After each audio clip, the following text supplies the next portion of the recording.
think I'm good at taking advice. I think I'm coachable. Right. So my advice would be to take advice. Yeah. Um, Yeah. and then, so where do you get that? Where do you get it? And I swear a lot of what I leaned on through tricky times as like an adolescent, young adult, not knowing what I was doing, where I was going, what my job could be. I on the side, I was working on music and a lot of home recording. But that was just because it was art, and that's what made me healthy. Right. That was my, it was the place that I could, make use of these tricky emotions, and even just to entertain myself, but to make something out of, the shit, the shit that was burning in my heart, the shit that was clouding my head, just give it a place and turn it into something, and that could be through painting, that could be through poetry, literature, even activism, going back to what we said earlier, because then you're working with other people for a greater good, and you feel like you've found a special purpose. Totally.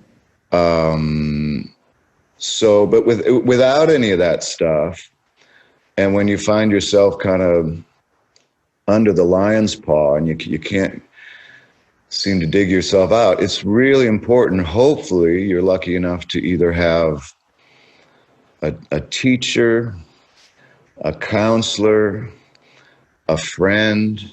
Yeah.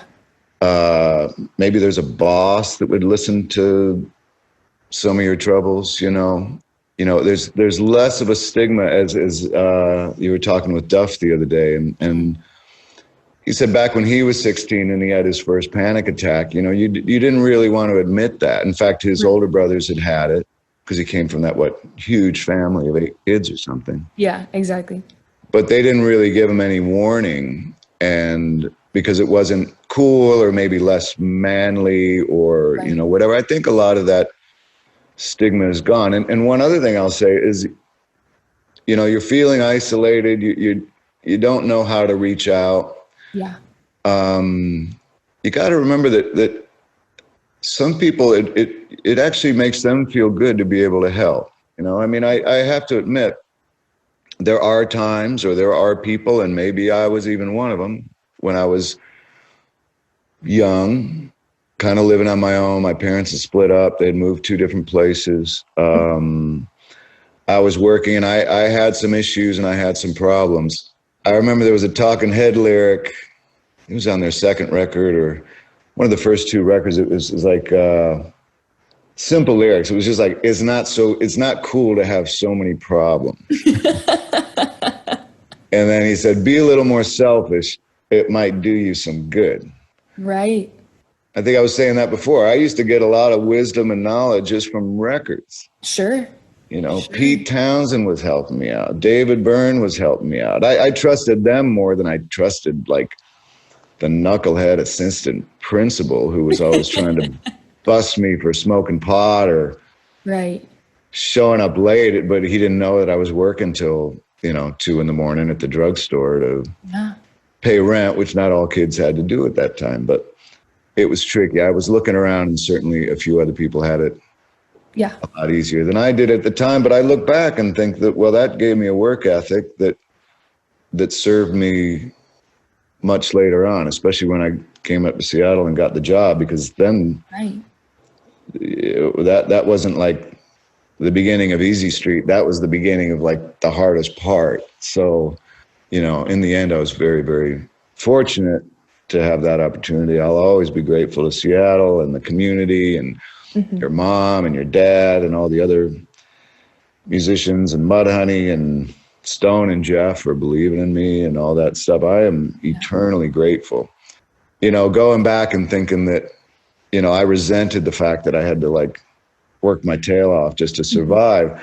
That actually came in handy. that was, you know, training in some ways for, you know, life is going to be some hard work, you know, and at least I was kind of used to it. I think I'm talking way too much about myself. That's what Sorry. this is. No, that's what this is. No, any and all insight, absolutely. But you touched on that idea of isolation, and I know that's something that you've talked about a lot, and you and I have talked about.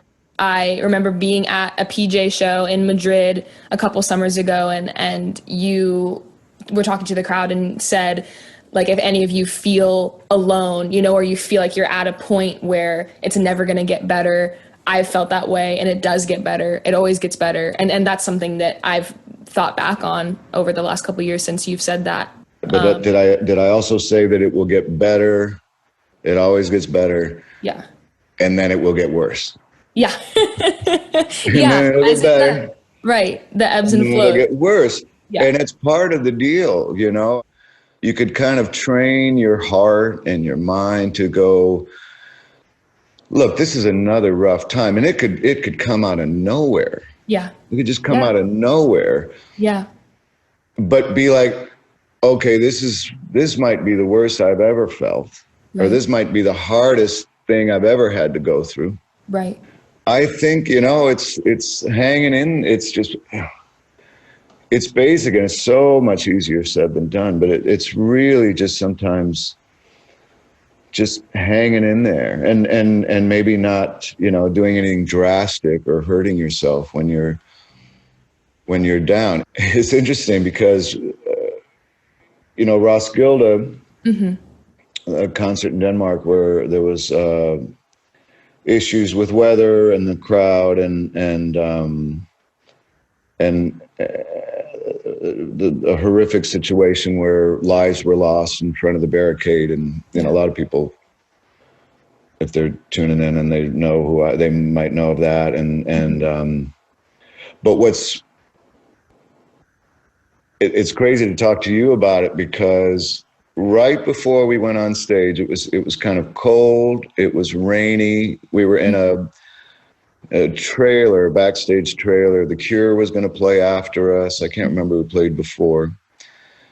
Kind of cold. There was not a couch or a thing. It was just like a cooler and a deli tray and a cold, kind of muddy trailer.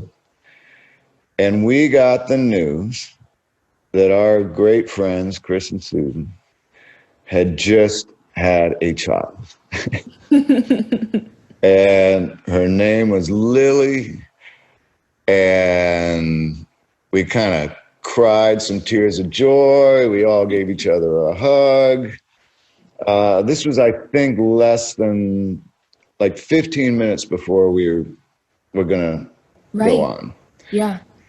And you were the first kind of baby of all the band, you know, that was it. So that was a huge, huge moment. And then we went out with you on our minds, you who we hadn't even met yet.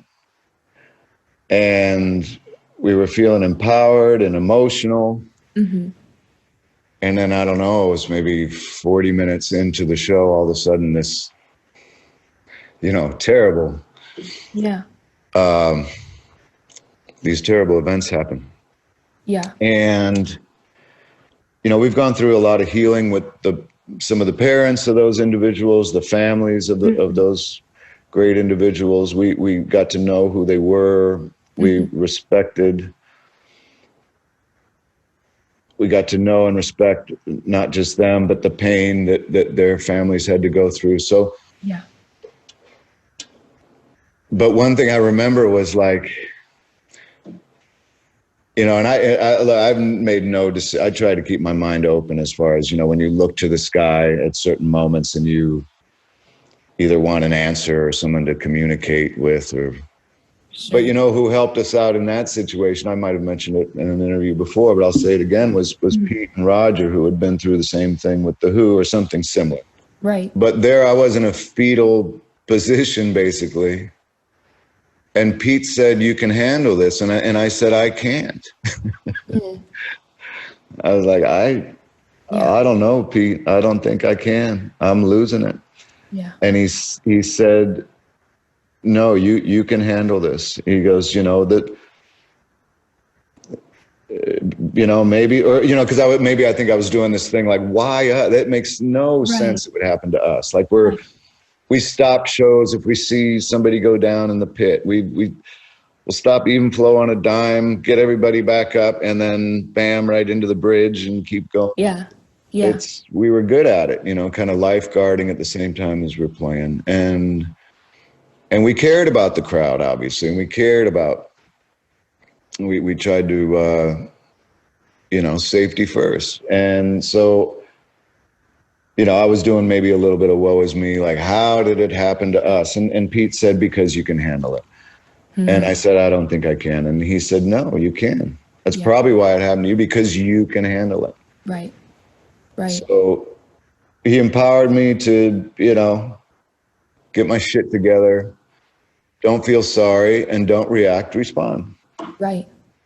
We were talking about it a little bit one day, you and I, and I was saying, and then some friends would say, like, they'd say, man, I can't even imagine what you're going through. And since then, I've never said that to a friend. Like, I can't imagine what you're going through, because when you're the one going through it, that means absolutely nothing.